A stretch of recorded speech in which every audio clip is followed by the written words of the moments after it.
welcome to another episode of Accessibility.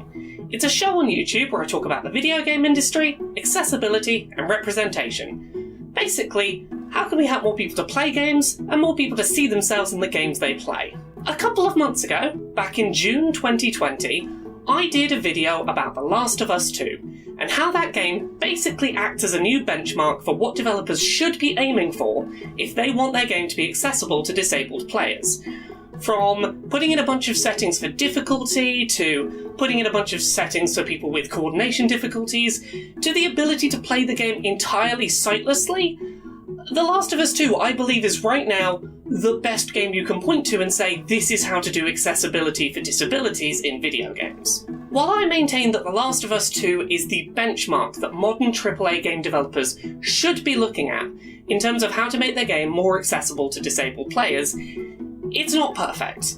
It has a couple of small omissions, little things that really should be there that it isn't doing, and today I want to talk about one of those small omissions that really would have helped it to just be a slightly more accessible game. Audio descriptions. One of the most remarkable aspects of The Last of Us 2 is that the game is completely playable from start to finish by blind and sightless players. There's a great Twitch streamer named Sightless Combat, link in the video description, who around the launch of The Last of Us 2 played the entire game on stream without any ability at all to see, and it was really impressive to watch how effortlessly he was able to move through the game's environments. The Last of Us 2 has a bunch of great settings for helping sightless blind players traverse the world, from audio cues that tell you the direction of enemies, to sounds for if you're aiming your gun at a zombie's chest or a headshot. Sound is used to help players navigate throughout the world with ease. What it, however, lacks is audio descriptions, and that feels like a notable oversight. So, if you were to play the opening scene from The Last of Us 2 while completely sightless, here's what you would hear as a player.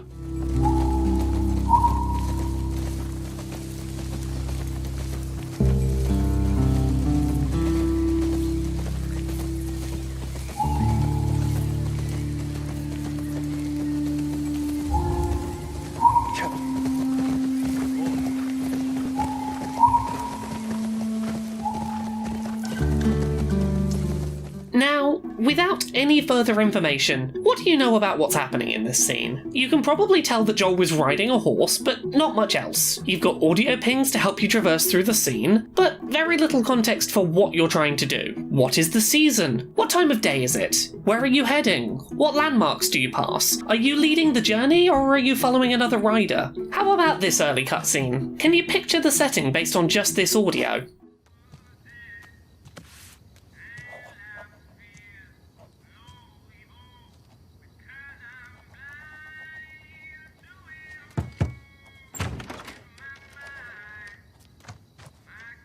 Hello?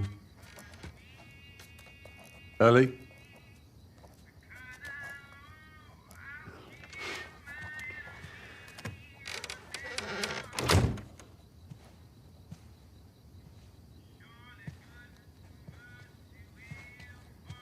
Again, without any further information, you probably know that Ellie and Joel are having a conversation, but where is it taking place? At what time of day? What was Ellie doing before the conversation started? There's a lot of information you simply don't have access to, because while The Last of Us 2 does a great job of helping sightless players navigate their world, it relies only on spoken in-game dialogue to paint the picture of the story. So, how could The Last of Us 2 have better supported blind and sightless players? Audio descriptions. Put simply, the game could have a setting that, if switched on, had a voice explain certain visual information to the player at key moments. Let's go back to those scenes we played you audio from before, and try offering a little additional description of the events happening on screen.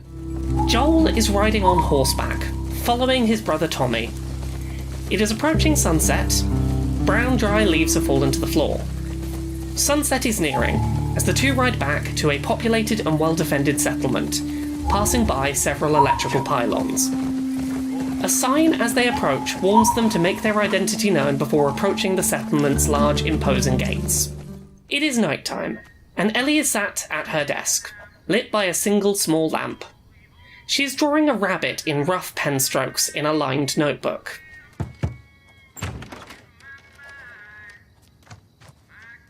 Hello? Ellie? She has headphones on, and as such does not hear Joel enter. Her room is lit by strings of fairy lights and decorated with sci-fi space posters. Her arm is bandaged.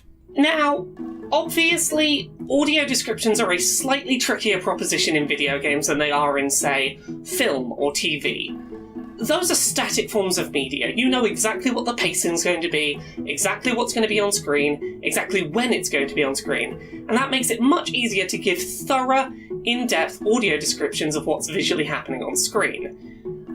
Video games obviously are a little different to that. They are not so predictable, they do not have that same sense of timing and visual predictability when gameplay is an element.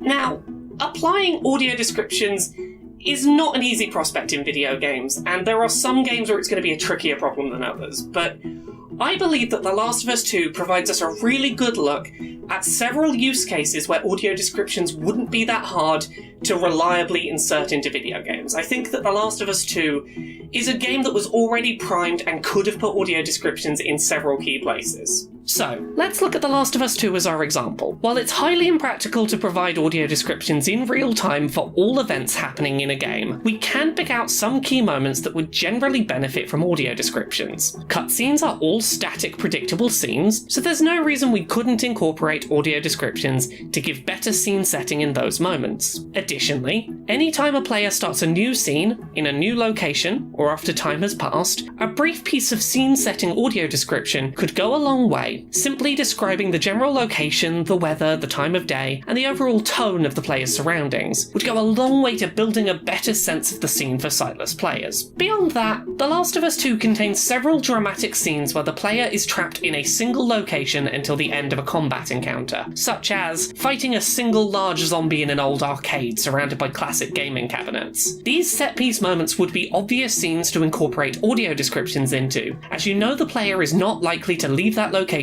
for a while. The above are fixed points in the player's adventure that would all make sense to give audio descriptions, and would not be hindered by the interactive nature of video games as a medium. Obviously, audio descriptions work best in video games when placed alongside other sight accessibility settings for partially sighted, blind, or sightless players. The Last of Us 2 is an easy example to point out the benefit of audio descriptions in, because it already does so much to make itself more playable for blind players. But I can certainly think of some other games that would benefit from audio descriptions if paired with other accessibility options. Imagine if Telltale or Don't Nod's adventure games featured a combination of audio descriptions and text-to-speech. A game like Tell Me Why, for example, wouldn't require a huge amount of work to be made more accessible to blind and sightless players. Describe each new environment to the player, read out loud to them their dialogue choices and the buttons they correspond to, and very quickly those games become pretty accessible to players who may not be able to see very well, if at all. While it's not confirmation of an in-game feature, I did want to give a nod to Rare, who uploaded a trailer recently for their new game Everwild, which featured audio descriptions. Our world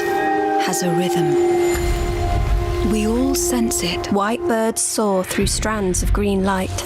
But only a few truly feel it. 3 figures, Eternals, lead pack animals. Later, they sit around a campfire. It is found in the smallest moments. While this is far from confirmation of the final game featuring audio descriptions, I'd like to believe it shows an awareness from Rare of the need for audio descriptions in the gaming community. I'm quietly crossing my fingers that they might take the step to include these kinds of descriptions in the game itself. Audio descriptions in video games are basically non-existent today. You have some games like The Nightjar, which exist purely to be games about being blind, where you have audio descriptions because the game isn't giving you a visual element. It is only describing the visuals because it's refusing to show any players them. You've also got games like Bastion that will describe events that you've done in-game after you've done them. Neither of these is quite the same as having a game that has a visual element and putting descriptions, spoken descriptions of the environment in there for players who might not be able to see the visuals you've provided. I couldn't find any true examples of games doing this, and maybe they're out there, maybe they exist, but I couldn't find them, and that says they're really not a thing commonly in video games, and that's something that we need to be thinking about as our industry goes forward. We are a long, long way away from audio descriptions becoming a a default in our industry, becoming something that is commonplace, but they are something that movies and TV have already sort of standardized, that as our industry grows and as this medium grows, we need to think about it. It's going to be an important part of eventually our medium becoming accessible. The Last of Us 2 right now is a benchmark for accessible game design from a disability accessibility standpoint, but it's not perfect. Audio descriptions are one thing that game was desperately lacking, and if you're a game developer looking at The Last of Us 2, yes, look at that game and go, we should be trying to do everything it did. Game developers, you should be trying to exceed The Last of Us 2. You want to take that step forward and go, we are as accessible as that benchmark, and then a little more accessible. And audio descriptions are one area where you could surpass The Last of Us 2, where you could make that already very accessible game, that very accessible form of design, even more accessible. It's not going to be for every game, but it's something to keep in mind. It's a way our industry can move forward and be more accessible.